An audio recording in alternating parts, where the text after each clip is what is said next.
Everyone, we are Team Control Alt Defeat from South West London, and today we bring you our task automation system for clinicians, TASK.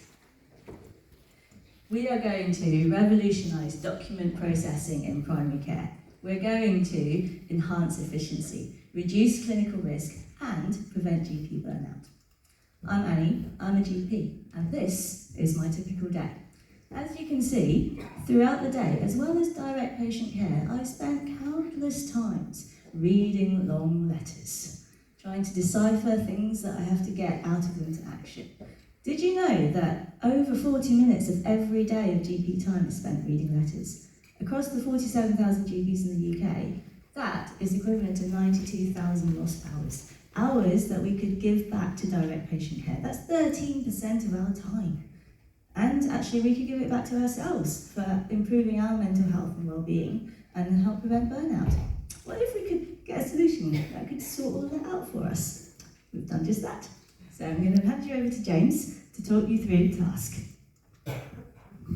Thank you, Annie. This is a discharge summary. It's dreadful.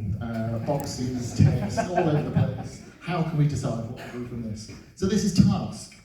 So we've got the original source document here highlighted with what the system thinks are actions. It's summarising the patient details, bringing up priority risk flags, and this panel on the left highlighting the suggested tasks. For each one you can highlight the source in the original, just so you can sense check it, keeps the clinician in the loop, and decide whether to accept it, to reject it, whether it needs amending slightly.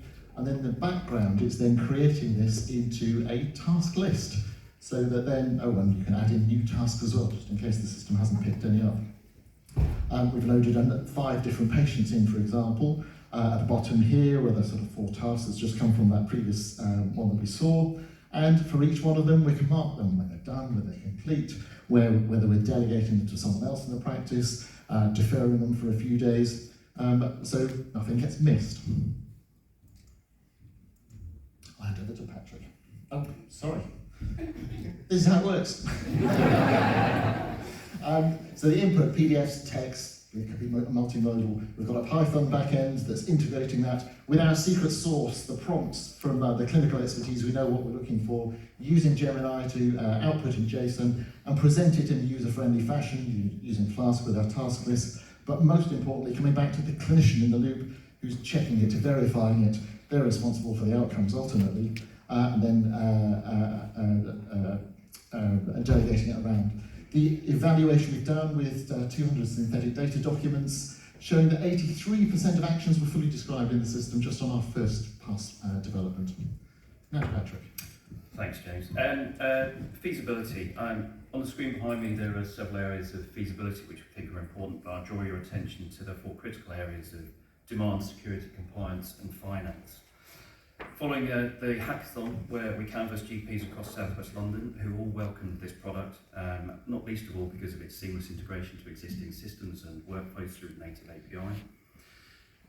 Clearly securing the product and patient data is going to be paramount to us, and because of that we'll follow NHS technology frameworks such as DTAC and be compliant with GDPR, and also seek compliance advice from MHRA about whether this is considered software as a medical device. Finance, I'm aware that this could be seen as a cost pressure, but we believe that giving back clinical time and automating tasks could free up our reliance on locums and administrative staff.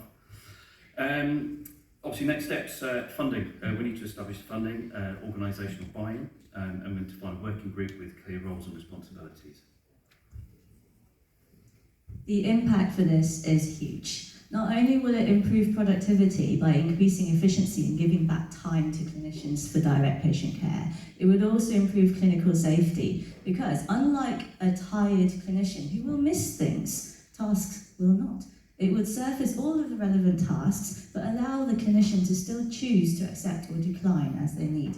And it lends itself well nicely to automation. But the important thing is scalable. Because we're GPs, we built it for GPs. But in our team, we've got people in acute trust, ICB, community, pharmacy, and they can see this work in all their settings. So guys, together, we can get rid of this. Look, yes.